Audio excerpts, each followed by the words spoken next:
تو کوئی آدمی قابو آئے گا؟ لوگ لوٹتے ہیں لالچ دے کر. اچھا اب وہ جو جس کو لالچ دیا جا رہا ہوتا ہے وہ کہہ رہا ہوتا ہے کہ نہیں نہیں تمہیں نہیں پتا, وہ اس وقت ماننے کو تیار نہیں ہوتا. وہ کہتا ہے اتنی خوبصورت باتیں کر رہا ہے, اتنی اچھے پیغام دے رہا ہے, تم میرے دشمن ہو, تم مجھے منع کر رہے ہو. ہوش تب آتی ہے کہ جب سب کچھ لٹ جاتا ہے. عورت کو ویسے بھی قابو کرنا بڑا آسان ہوتا ہے. اعلیٰ حضرت بریلوی رحمۃ اللہ علیہ فرماتے ہیں بیٹیاں نازک شیشیاں ہوتی ہیں, ان کو تو ذرا سی چوٹ لگے تو ٹوٹ جاتی ہیں. دیکھیں کتنا بڑا جملہ کہا بریلی کے امام نے, نازک شیشیاں ہیں. ذرا کوئی آدمی گمراہ کرتا ہے, ذرا خراب کرتا ہے. اب دیکھیں نا, یہ جو بچیوں کو بچے مس گائیڈ کرتے ہیں, انہیں بڑے بڑے خواب دکھاتے ہیں, وہ بیچاری ماں باپ کو چھوڑ کے, بہن بھائی کو چھوڑ کے اس کے ساتھ شادی کرتی ہے. پھر جو اس کا بعد میں حشر ہوتا ہے, آپ ادلیاں نو سردار پہن تکے تے شرما والیاں نو جھوٹے ڈولیاں دے. پھر وہ بیچاری ماں باپ رکھتے نہیں, وہ ظلم کرتا ہے, تو کتنی بڑی تکلیف میں وہ بچی آ جاتی. نازک شیشی ہوتی ہے نا تو ٹوٹ جاتی. یہی حال اب جدید خواتین اور یہ جو کچھ اینکر پرسن ہیں, یہ اصل میں نا یہ آپ کو سیاست سکھاتے ہیں, لیکن یہ مادر پیدر آزاد لوگ ہیں, بالکل آزاد. یہ تو علماء شور نہ کریں, بات نہ کریں, گفتگو نہ کریں, مشائخ بات نہ کریں, اور یہ جو کچھ سنجیدہ اور دینی طبقہ ہے یہ کوئی شور نہ کرے, یہ تو روڈوں پہ ننگے ہو کے آ جائیں معاذ اللہ. خوفناک نظریہ رکھتے ہیں یہ لوگ. عورت کو کہتے ہیں تیرے حقوق ہم تجھے لے کے دیں گے. مثلاً وہ کون سا حق ہے جو تم نے لے کے دینا ہے؟ میرے نبی کریم صلی اللہ علیہ وسلم اس کو بیٹی بھی بنایا ہے, اس کو بہن بھی بنایا ہے, اس کو ماں بھی بنایا ہے, اسے بیوی کا عالی شان رتبہ بھی عطا فرمایا ہے. اور چونکہ بیٹی کا بھی حق بڑا بیان کیا جاتا ہے, بہن کا بھی, ماں کا بھی. اور بیوی کے معاملے میں لوگ سمجھتے ہیں کہ زیادہ بات نہیں کرنی چاہیے, شاید مسئلہ خراب ہو جائے. حالانکہ نبی پاک صلی اللہ تعالیٰ علیہ وسلم نے بیوی کے بارے میں پتہ کیا فرمایا؟ فرمایا جب تم نکاح کر لیتے ہو تو اپنا ایمان محفوظ کر لیتے ہو. اب میں اس کی شرح نہیں کرتا, اب خود کر لیجئے گا کہ وہ ایک ایسی شخصیت ہوتی ہے کہ جس کی موجودگی میں آپ کا ایمان محفوظ ہے. اب میں نہیں سمجھتا کہ اس سے بڑی بات کوئی اور ہو سکتی ہے, جس کی موجودگی میں آپ کا ایمان. اور بھائی یہ حدیث پاک عرض کر رہا ہوں, نکاح جب کوئی کر لے تو اس نے اپنا ایمان مکمل کر لیا. اس کا معنی یہ ہوا کہ آپ کا ایمان محفوظ ہے اس کی موجودگی میں. تو اس سے زیادہ بھی, یعنی ایمان سب سے قیمتی چیز ہے نا, تو اس کے محفوظ ہونے کی وجہ حضور نے نکاح بیان کر دی. اب میرا خیال ہے بی بی اگر کوئی اس سے بڑا حقوق مانگے گی تو بیوقوفی کرے گی. اتنا بڑا درجہ نبی کریم نے اسے عطا کر دیا, اتنا بڑا مقام دے دیا کہ تو خامد کے ایمان کے محفوظ ہونے کا ذریعہ بن گئی ہے. عورت کو جو حقوق رسول کریم صلی اللہ تعالی علیہ وسلم نے عطا فرمائے, نبی پاک نے جو حقوق دیے, دیکھیں نا حضرت عبداللہ ابن عمر رضی اللہ تعالیٰ عنہ کی اہلیہ بیمار تھی, تو جلدی جلدی سے وہ آئے. تو جب بہت جلدی ہو, سفر بڑا شدید تھا, تو آپ نے جلدی سے نماز ادا کی, جلدی سے چلے. آپ کے خادم کہنے لگے حضور خیریت ہے؟ فرمایا میری بیوی بیمار ہے. تو اس نے عرض کی حضور آپ کی اہلیہ بیمار ہے, تو آپ نے نماز بھی جلدی سے پڑھی, سفر بھی جلدی جلدی کیا. تو فرمانے لگے یہ وہ چیزیں ہیں جو ہمیں مدینے والے رسول نے سکھائی. آپ اس کیفیات کو سمجھیں کہ حضور صلی اللہ علیہ وسلم نے درس دیا. اور پھر ایک اور بہت بڑی بات, یہ فضیلت کسی اور کو نہیں دی. جو عورت کو حضور نے فضیلت دی, یہ فضیلت کسی اور کو نہیں دی. کبھی حضور نے فرمایا کہ تمہارا ابا تمہارے ساتھ بہت سخت رویہ کرے تو تم نے اس کو اس سختی پر داد دینی ہے. فرمایا چلو اگر وہ زیادتی بھی کرے تو تم نے اس کے ساتھ سلوک اچھا ہی کرنا ہے. لیکن آپ ایک بات کو سمجھے نا کہ بچے کے بارے میں, بیٹے کے بارے میں, بیٹی کے بارے میں فرمایا 10 سال کے ہو کے نماز نہ پڑھے تو سختی کرو, تمہارا ڈنڈا بھی لٹکنا چاہیے. بہت ساری جگہوں پہ بہت سارے لوگوں کے لیے سختی کا حکم دیا, لیکن عورت کے لیے حضور نے جو جملے کہے, اصل میں ہم سمجھتے ہیں کہ یہ ایک بات ہے, مشہور ہو گئی ہے روایت حدیث, تو بس اس کے پس منظر پر اور جملوں کے حسن پر شاید معاذ اللہ غور کرنے کی ضرورت نہیں. ذرا اس لفظ کی تاثیر پر غور کریں. حضور نے فرمایا عورت ٹیڑھی پسلی سے پیدا کی گئی ہے, یہ ٹیڑھی ہے, اس کو سیدھا کرنے کی کوشش کرو گے تو ٹوٹ جائے گی. تو حضور پھر ہمارے لیے حکم کیا ہے؟ فرمایا جیسی ہے تم اسی کے ساتھ نبھا کرو. آپ سمجھیں کہ اتنا محفوظ حضور نے درجہ دے دیا بی بی کو, اتنا محفوظ کہ فرمایا غلطی بھی ہو تو میرے غلاموں تم اس کے ساتھ نبھا کرو، گزارا کر لو. کو کیا اور حق چاہیے عورت کو جس کو اس کی غلطیوں سمیت نبی پاک نے قبول کرنے کا حکم دے دی کہ اس کی کمزوریوں سمیت قبول کر لو. اب اس کو اور کیا کوئی کمزوریوں سمیت قبول کرتا ہے؟ کبھی آپ دکان پہ بیٹھے ہو تو آپ کہیں بھی اس میں یہ بھی غلطی، میرے مال میں یہ بھی کمزوری ہے، یہ بھی کمزوری ہے، یہ بھی کمزوری ہے، تو کر لے قبول. کرتا ہے کوئی شخص ایسا ہو جو کسی چیز کی کمزوریاں بیان کر کے کہ اسے قبول کرو؟ پر رسول کریم صلی اللہ تعالی علیہ وسلم نے نا ہمیں سبق دیا، حضور نے ہمیں درس دیا، نبی پاک نے ہمیں پیغام دیا. فرمایا یہ ٹیڑھی ہے، سیدھی کرنے کی کوشش کرو گے تو بیچاری ٹوٹ جائے گی، تو اس کے ساتھ نبھا کر جاؤ. آپ میری بات کو سمجھیے گا.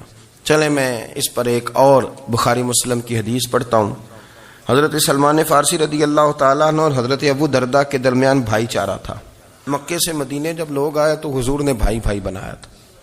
ان کے درمیان بھائی چارہ تھا تو ابھی پردے کی آیات نازل نہیں ہوئی تھیں تو لوگ ایک دوسرے کی طرف جاتے تھے.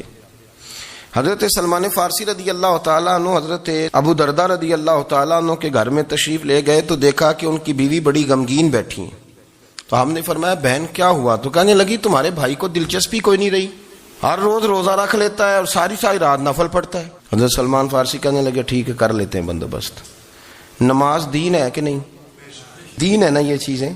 لیکن حضرت سلمان فارسی جناب ابو درداء سے کہنے لگے آج میں نے تیرے گھر میں رہنا رات کو، کیونکہ وہ تو ساری رات نماز پڑھتے تھے، نفل پڑھتے تھے. انہوں نے کہا ٹھیک ہے. ایک بستر لا کے بچھا دیا حضرت سلمان فارسی کے لیے. سلمان فارسی فرمانے لگے دوسرا بھی لا.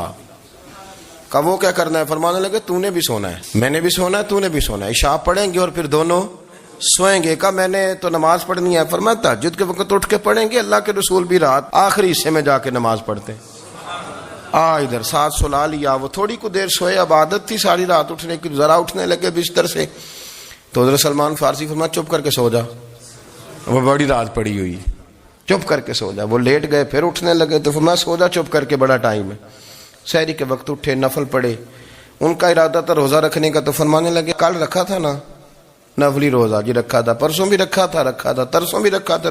فرمایا آج نہیں رکھنا، آج میں تیرا مہمان ہوں، سارا دن کٹھے مل کے روٹیاں کھائیں گے، آج نہیں روزہ رکھنا.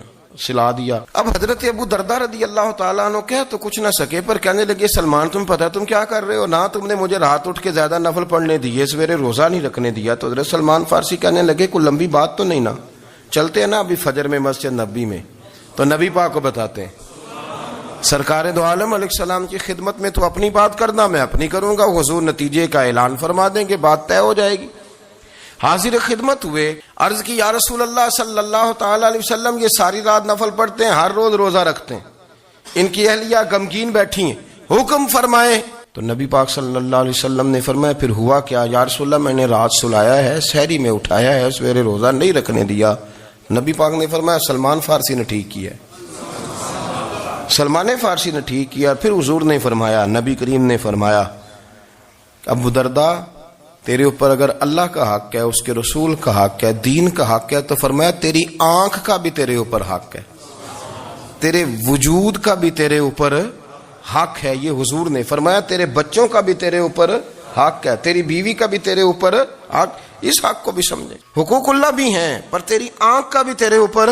کیا مانا کہ تیری آنکھ سونا چاہتی ہے تو اسے سلا بھی، تیرے وجود کا بھی تیرے اوپر حق ہے. تو تیرا وجود آرام کرنا چاہتا ہے تو اسے آرام بھی کرا. اور پھر وہاں نبی پاک صلی اللہ علیہ وسلم نے فرمایا میں تم سب، سننا یہ لفظ حدیث کے، حضور نے اسی موقع پر فرمایا میں تم سب سے زیادہ اپنے رب کو جانتا ہوں اور میں تم سب سے بڑھ کر اپنے رب سے ڈرتا ہوں. حضور فرمانے لگے میں روزہ بھی رکھتا ہوں، افطار بھی کرتا ہوں، یعنی کبھی رکھتا ہوں اور کبھی نہیں رکھتا. فرمایا میں نفل بھی پڑھتا ہوں اور اپنی بیویوں کو وقت بھی دیتا ہوں. سرکار مسجد میں بھی آتے تھے، نواسوں کے ساتھ کھیلا بھی کرتے تھے، ان کے ساتھ پیار بھی کرتے تھے. تو اتنے بڑے حقوق حضور نے بیان فرمائے عورتوں کے کہ تمہاری بیوی کا بھی تمہارے اوپر. لو ایک حدیث بخاری کی اور یہاں بیان کر دیتا ہوں. ایک شخص نے آ کے عرض کی یا رسول اللہ صلی اللہ تعالی علیہ وسلم جہاد کے لیے تیاری ہو گئی ہے، صفیں بن رہی ہیں، مجاہدین کی تیاری ہے، تو میرا بھی نام لکھ دیا گیا ہے مجاہدوں کی لسٹ میں. لیکن یا رسول اللہ صلی اللہ تعالی علیہ وسلم میری بیوی نے حج کی تیاری کر لی ہے اور میرے دوستوں نے صحابہ نے میرا نام مجاہدین کی لسٹ میں لکھ دیا، تو میرے لیے کیا حکم ہے؟ یہ بخاری مسلم ہے۔ تو نبی پاک صلی اللہ تعالی علیہ وسلم نے فرمایا جہاد پہ کوئی اور چلا جائے گا تو بیوی کے ساتھ حج کرنے جا، اسے محرم کی ضرورت ہے، وہ تیرے بغیر کیسے جائے گی؟ مجاہدین کو تو اور مجاہد مل جائے گا، پر تو اپنی بیوی کے ساتھ جانا۔ نبی پاک صلی اللہ علیہ وسلم نے مرد کو محافظ بنایا ہے، عورت کو مرد کا قیدی نہیں بنایا، بلکہ عورت کو حفاظت عطا کی اور مرد کو اس کا محافظ بنایا۔ اب بچیاں آزاد ہونا چاہتی ہیں، اور آزادی بھی وہ والی کہ جو بنیادی طور پر آزادی نہیں، فحاشی ہے۔ میں نے بہت پہلے کہا ہے کہ اسلام بیٹیوں کو قیمتی سمجھتا ہے۔ جس بندے کے پاس 20 تولے سونا ہو وہ چوک میں لے کے نہیں آتا، وہ قیمتی چیز ہے، اس نے چھپا کے رکھی ہوتی ہے۔ تو جو نبی پاک صلی اللہ علیہ وسلم کا کلمہ پڑھنے والے بیویاں، اسلام انہیں قیمتی سمجھتا ہے، کہتا ہے کہ تم قیمتی ہو لہذا گھر کے اندر رہو، تم باہر نہ ہو۔ لیکن عورتیں ہیں کہ ان کو بلا وجہ لوگ خراب کر دیتے ہیں اور بلا وجہ وہ اس مغالطے کا شکار ہو جاتی ہیں۔ اب آگے بڑھتے ہیں۔ قرآن مجید نے سورہ نور کی آیت نمبر 30 میں کہا کہ کل للمؤمنین یغضوا من ابصارہم، فرمایا کہ اے محبوب علیہ السلام مومن مردوں سے کہہ دو کہ اپنی نظریں جھکا کے رکھیں، اپنی نظریں۔ اور اگلی آیت میں فرمایا وَقُلْ لِلْمُؤْمِنَاتِ يَغْضُضْنَ مِنْ أَبْصَارِهِنَّ، فرمایا کہ اے محبوب مومن عورتوں سے بھی کہہ دو کہ اپنی نظریں جھکا۔ مرد بھی اپنی نظر جھکا کے رکھے گا عورت کی طرف، لیکن یہ ساری پابندی صرف مرد پر نہیں، عورت بھی غیر محرم کا چہرہ نہیں دیکھے گی، اس پر بھی اسی طرح نظر جھکانے کا حکم ہے جس طرح کے وہ ہر دکاندار کو بھائی جان کہہ کے گفتگو کرنے کی اس کو بھی اجازت نہیں ہے کہ وہ سمجھے کہ پابندی تو مرد نے کرنی تھی، میں نے تھوڑی کرنی تھی۔ وہ جس کے پاس جائے، جہاں بھی جائے، ڈاکٹر کے پاس جائے، باہر جائے، تو وہ جس طرح مرضی اس کا دل چاہے وہ بات چیت کرے، اس کی عورت کو بھی اجازت اسلام نہیں دیتا۔ بنیادی طور پہ اسلام شرم و حیا کا دین ہے، حیا کی بات کرتا ہے۔ حیا کی جب ہم تعریف کرتے ہیں تو حیا کی تعریف یہ ہے کہ کوئی کبھی چیز دیکھ کے نا تو آپ کی طبیعت میں کراہت محسوس ہو، آپ کوئی غلط جملہ منہ سے نکالتے ہوئے ذرا جھجکیں، آپ کوئی غلط بات کرتے ہوئے تھوڑا بوجھ محسوس کریں۔ ہمارے ہاں تیزی سے فروغ پایا ہے بے حیائی نے، سنگیوں کی محفلیں، یاروں کی محفلیں، اس میں غلیظ گفتگو ہوتی ہے، الا ماشاء اللہ۔ جن دوستوں کو بڑی پاک صاف گفتگو کرنی چاہیے، دوستی کا رشتہ بڑا مقدس رشتہ ہے، جو یہاں ایک دوسرے سے پیار کریں گے جنت میں بھی اکٹھے داخل کیے جائیں گے۔ شرط یہ ہے کہ پیار اللہ رسول کی رضا کے لیے ہو، لیکن اس کے اندر اگر آپ کی گفتگو کچی ہو، کمزور ہو، فحاشی والی ہو، عریانی والی ہو، وہ ہمارے ہاں تو اب اس کو لوگ فیشن سمجھتے ہیں، اس کو مردانگی کی علامت سمجھتے ہیں کہ وہ جی ساری باتیں جی وہاں ہو گئیں، اور جس کا جو جی چاہا اس نے کہا۔ آپ جب حیا کے دائرے میں ہوتے ہیں تو آپ خود بھی سکون محسوس کرتے ہیں۔ دیکھیں نا، آپ کو نیند سکون سے کہاں آتی ہے؟ جہاں کمرہ بند ہو، چاروں جانب دیوار ہے، اوپر چھت ہے، خالی دروازہ بھی کھلا ہوا ہونا تو جب بندہ سکون لینا چاہتا ہے تو کہتا ہے یار ذرا دروازہ ذرا بند کر دو۔ وہ اچھی طرح اپنے آپ کو چھپا لیتا ہے نا حیا کے پردے میں، تو اللہ اسے سکون عطا کرتا ہے۔ اور جو اس سے بھی زیادہ ٹھنڈی نیند میں جانا چاہتا ہے وہ کہتا ہے لائٹ بھی بند کر دو۔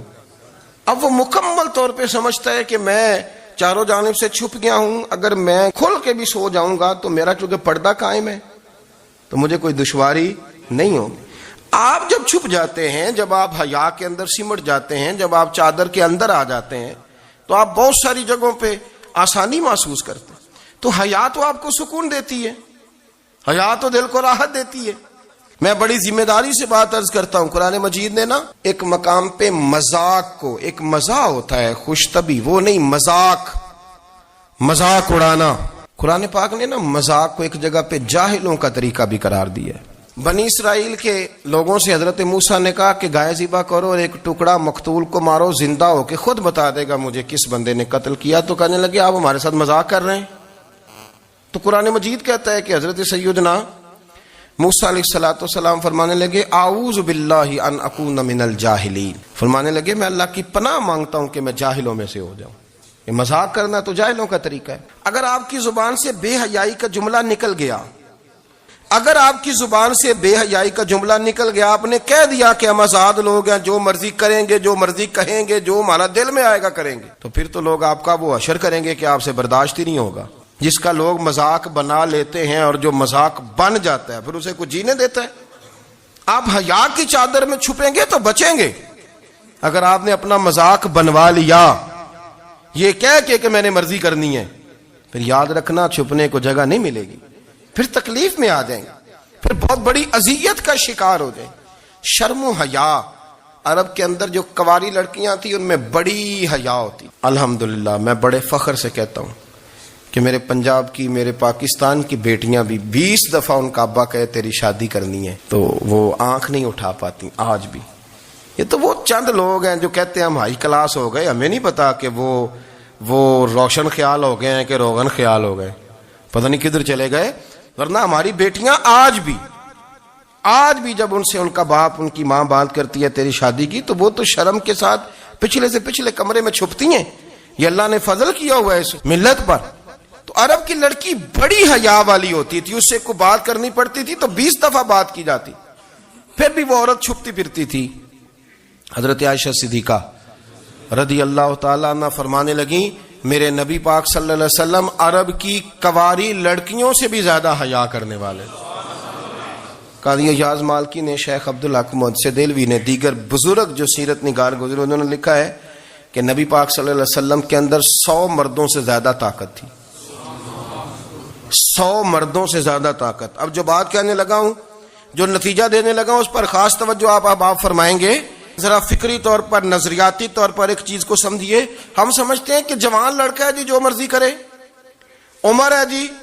آپ ذرا بات پر غور کیجئے گا کہ حضور صلی اللہ علیہ وسلم میں طاقت 100 مردوں سے زیادہ ہے اور حیا کواری لڑکیوں سے بھی زیادہ ہے۔ ذرا اس بات کا تقابلی جائزہ کیجئے گا کہ طاقت 100 مرد سے زیادہ ہے لیکن حیا کواری لڑکی سے بھی زیادہ ہے۔ اس کا معنی یہ ہوا کہ جس ٹہنی کو پھل زیادہ لگ جاتے ہیں وہ جھکا کرتی۔ تو حیا تو حسن ہے، حیا تو آپ کو پاک صاف کرے گا، حیا تو آپ کو نرالا کرے گا، انوکھا کرے گا۔ وہ ہمارے ایک دانشور ہے، تو مضمون لکھا، کئی باتیں بڑی پسند آتی ہیں۔ وہ کہتے ہیں کہ میری اہلیہ، ان کو بھی کسی نے مس گائیڈ کر دیا تھا، حالانکہ اچھی خاتون ہے، کسی نے مس گائیڈ کر دیا، تو وہ بھی سماجی اور ویلفیئر اور یہ خواتین کو شوق ہوتا نا بننے کا، تو وہ بھی سماج کے اندر اچھا مقام تلاش کرنے کے موڈ میں آ گئی۔ تو کہیں ایک دن جانا تھا تو بڑی بن سنور کے میرے ساتھ وہ گاڑی میں بیٹھ گئی۔ تو میں گاڑی میں، عورتوں کو یہ بھی مسئلہ ہوتا ہے نا کہ ہماری تعریف کرو، تو کئی دفعہ بعد مردوں بیچاروں کو جھوٹ بولنا پڑتا ہے، تو زبردستی کراتی ہیں نا جی۔ تو اس میں گنجائش بھی دی ہے شریعت نے گنجائش دی ہے کہ کبھی بیوی کو راضی کرنے کے لیے خلاف واقعہ بات کرنی پڑے تو کر لینی چاہیے، تو وہ کراتی بھی ہیں۔ 3 موقع پر خلاف واقعہ بات کرنے کی اجازت ہے، واقعے کے خلاف بھی آپ بات کر سکتے ہیں۔ جنگ کے موقع پر 2 لوگوں کو صلح کرانے کے لیے اور بیوی کو راضی کرنے کے لیے کر لیں کوئی ایسی بات، بے شک اپنی طبیعت پہ جبر کر کے کر لیں، گنجائش ہے، اجازت ہے۔ تو وہ کہتے ہیں جب وہ گاڑی میں میرے ساتھ بیٹھی بن سنور کے، تو وہ تقاضا کرنے لگی کہ میں نے بڑے اچھے کپڑے پہنے ہیں پر آپ نے توجہ نہیں کرائی۔ تو سیاںا بندہ تھا، وہ چاہ رہا تھا کہ میری خاتون سمجھ جائے۔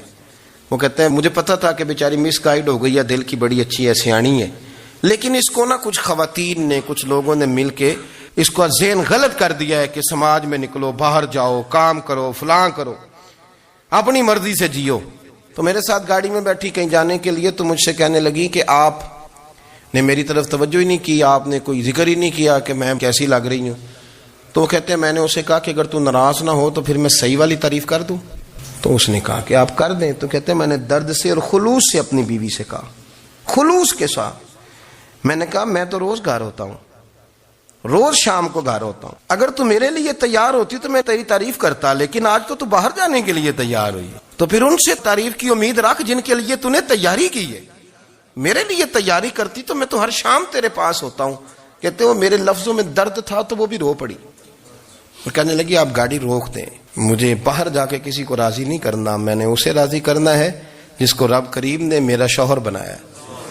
اور میرے لیے منتخب کیا ہے میرے ماں باپ کو، میں واپس لوٹتی ہوں. یہ ایک پہلو ہے سلگتا ہوا، اس کو سمجھا جائے. رسول کریم صلی اللہ علیہ وسلم عرب کی کواری لڑکیوں سے زیادہ حیا والے تھے. کواری لڑکیوں سے زیادہ حضور حیا فرمایا کرتے تھے. جب خانہ کعبہ کی مکہ شریف میں تعمیر ہو رہی تھی نا، اہل عرب اس کو تعمیر کر رہے تھے، تو نبی پاک صلی اللہ علیہ وسلم اپنے چچا حضرت عباس کے ساتھ خانہ کعبہ کی تعریف میں مصروف تھے. تو عرب کے لوگ چونکہ لمبا کرتا پہنتے تھے پیروں تک، تو نیچے اگر کسی وقت کوئی چیز نہیں بھی ہوتی تھی تو کسی کو وہ نظر نہیں آتی تھی، چونکہ پردہ رہتا تھا، ایک لمبا کرتا پہنا ہوا ہوتا تھا. تو جب بچے، سرکار کی عمر مبارک بھی ابھی تھوڑی تھی، تو اس طرح بچے جب نکلتے تو وہ کئی دفعہ اپنی تہمت اتار دیتے نیچے سے، اور کوئی مزدوری کرنے لگتے تو 3-4 طے کر کے نا تہمت کی کندھے پہ رکھ لیتے. جس طرح کبھی دیہاتوں میں لوگ کپڑا سر پہ رکھتے تھے کہ اوپر اگر کوئی وزنی چیز رکھیں گے تو وہ تکلیف نہیں دے گی. نبی پاک صلی اللہ علیہ وسلم بھی سب لوگوں کے ساتھ خانہ کعبہ کی تعمیر میں شامل تھے. تو حضرت عباس رضی اللہ تعالیٰ عنہ نے کہا حضور سے، ابھی اللہ نے نبوت بھی نہیں فرمایا تھا، بھتیجے آپ بھی تامد اتاریے. یہ صحیح مسلم میں حدیث موجود، اور اس کو کندھے پہ رکھ لیجیے، آپ اینٹیں اٹھا اٹھا کے لا رہے ہیں تو ذرا آپ کو تکلیف نہیں ہوگی. تو سرکار دو عالم صلی اللہ علیہ وسلم سے یہ بات کہی، اور پھر جلدی سے حضور کی تہمت کو نکال کے نا، حالانکہ لمبا کرتا پہنا ہوا ہے، تو وہ جیسے ہی ان کے کندھے پہ رکھا اینٹیں رکھنے کے لیے، تو سرکار تو زمین پہ گر گئے، بے ہوش ہو گئے، آنکھیں آسمان کی طرف. اور پھر حضور پکار رہے ہیں، آزاری آزاری آزاری، میرا تامت دے دو، میرا تامت دے دو. کبھی کوئی شخص اس وجہ سے بھی بے ہوش ہوا ہے کہ میرے وجود سے کپڑا اتر گیا ہے؟ حالانکہ سرکار پر وہ بے ہوشی بھی نبی پاک کا وہ جو غلبہ ہے نا شرم و حیا کا، اس کی وجہ سے ہوئی. ورنہ تو حضور فرماتے ہیں کہ میری آنکھیں سو جاتی ہیں، دل تو میرا اس عالم میں بھی جاگتا رہتا ہے. تو سرکار زمین پہ تشریف لے آئے، آنکھیں میرا تامت دے دو، میرا تامت دے دو. تو جلدی سے انہوں نے تامت دیا تو حضور نے باندھ لیا. پھر طبیعت مبارک میں تسلی ہوئی. یعنی ہم اس رسول کے غلام ہیں کہ جن کے تو وجود سے کپڑا اتر جائے تو حضور برداشت نہیں کرتے، قبول نہیں فرماتے، تکلیف شروع ہو جاتی. لیکن یہاں نوجوان ہیں اور بڑا قد کاٹ ہے اور بڑے بڑے سمجھدار لوگ ہیں، گرمی آتی ہیں تو شارٹ کپڑے پہن کے گھومتے ہیں. ان کو خیال نہیں کہ یہ وہ والا لباس ہے جو باہر تو کیا گھر میں اماں کے سامنے نہیں پہننا چاہیے، بہنوں اور بیٹیوں کے سامنے نہیں پہننا چاہیے. آپ کی گفتگو میں شرم و حیا ہو، آپ کے لب و لہجے کے اندر حسن ہو. آپ کو پتہ ہے نبی پاک صلی اللہ علیہ وسلم نے فرمایا میری امت میں سب سے زیادہ حیا کرنے والے عثمان غنی ہیں. عثمان غنی سب سے زیادہ حیا کرنے والے. آپ فرمایا کرتے تھے جب سے حضور کا چہرہ دیکھا ہے میں نے کبھی اپنی شرمگاہ بھی نہیں دیکھی، میں نے آنکھوں کا وضو نہیں توڑا، اور جب سے حضور کے دست مبارک میں نے بیعت کے لیے سیدھا ہاتھ بڑھایا تو پھر سیدھا ہاتھ میں نے کبھی گندگی کو نہیں لگایا. حیات. آپ باتھ روم کے اندر بھی غسل فرماتے تھے تو کپڑوں سمیت کرتے تھے. کسی نے کہا حضرت جی واش روم کے اندر کیوں نہیں کپڑے اتارتے؟ آپ فرمانے لگے باہر بندوں سے حیا کرتا ہوں، اندر جاتا ہوں تو رب سے حیا آنی شروع ہو جاتی، وہ تو دیکھ رہا ہے نا. تو میں جو بات آپ کی خدمت میں عرض کرنا چاہتا ہوں اس کو آپ سمجھیے گا میرے عزیز، کہ شرم والا مزاج، گفتگو بھی شرم والی، آنکھیں بھی شرم والی، لباس بھی شرم والا، دوستی یاری بھی شرم والی، بہت ساری ایسی باتیں. دیکھیں نا آپ ذرا، میں نے کہا کہ باتوں کو سن کے گزر نہ جایا کریں، اس کی گہرائی پر غور کریں. حضور علم کا سمندر ہے، سرکار سے زیادہ علم دنیا میں کسی کے پاس موجود نہیں ہے، اور صحابہ کو موقع ملا ہوا ہے اس سمندر سے فیض لینے کا. لیکن ان کی حالت یہ ہے کہ حضرت علی المرتضیٰ فرماتے ہیں 14 دن گزر جاتے. حضور سے کوئی سوال پوچھنا ہوتا تھا پر میں شرم کے مارے نہیں پوچھ پاتا تھا. 14 دن بخاری شریف میں موجود ہے. ایک دن نبی پاک صلی اللہ علیہ وسلم نے پوچھا صحابہ سے کہ وہ کون سا درخت ہے جس کے پتے نہیں گرتے، اور وہ درخت اس طرح ہے جس طرح مومن ہوتا ہے، وہ درخت میرے مومن کی طرح بتاؤ. حضرت عبداللہ ابن عمر فرماتے مجھے پتا تھا کہ وہ کھجور کا درخت ہے، لیکن چونکہ ابو بکر صدیق بھی بیٹھے ہیں، عمر فاروق بھی بیٹھے ہیں، مولا علی بھی بیٹھے ہیں، عثمان غنی بھی بیٹھے ہیں، اتنے جید لوگ بیٹھے ہیں، تو مجھے حیا آتی تھی کہ میں کیوں جواب دوں. کہتے ہیں سرکار نے کئی دفعہ پوچھا، لوگوں نے کئی اور درخت بتائے، پر فرمایا تمہارا جواب درست نہیں ہے. آپ حیا کے اس پہلو پر غور کریں کہ سوال کا جواب آتا ہے. سوال کا جواب یعنی مجھے سوال کا جواب آتا اور پھر میں دوں نہ، مجھے بدعزمی نہ ہو جائے گی. یہ کیسے ممکن ہے کہ میری رات گزر جائے، مجھے پتا بھی تھا اور میں نے بتایا نہیں؟ بہت سارے لوگ آ کے بہت ساری باتیں بتاتے ہیں، بہت ساری باتیں وہ سمجھاتے ہیں، تو ہم غور سے ان کا چہرہ دیکھنے لگ جاتے ہیں، کہتے ہیں یار اس کا تو دعویٰ تھا کہ میں سمجھنے آتا ہوں، تو یہ تو ہمیں سمجھا رہا ہے، چلو الحمدللہ ہم سمجھنے کو تیار ہے۔ لیکن میرے عزیز، پتہ بھی ہے جواب کا، علم بھی ہے، لیکن فرماتے ہیں میری حیا نے مجھے اجازت نہ دی کہ میں جواب دوں۔ آپ فرماتے ہیں پھر حضور سے صحابہ نے عرض کی کہ یا رسول اللہ آپ ہی بتا دیں وہ درخت کون سا ہے، تو حضور نے فرمایا بھئی وہ کھجور کا درخت ہے۔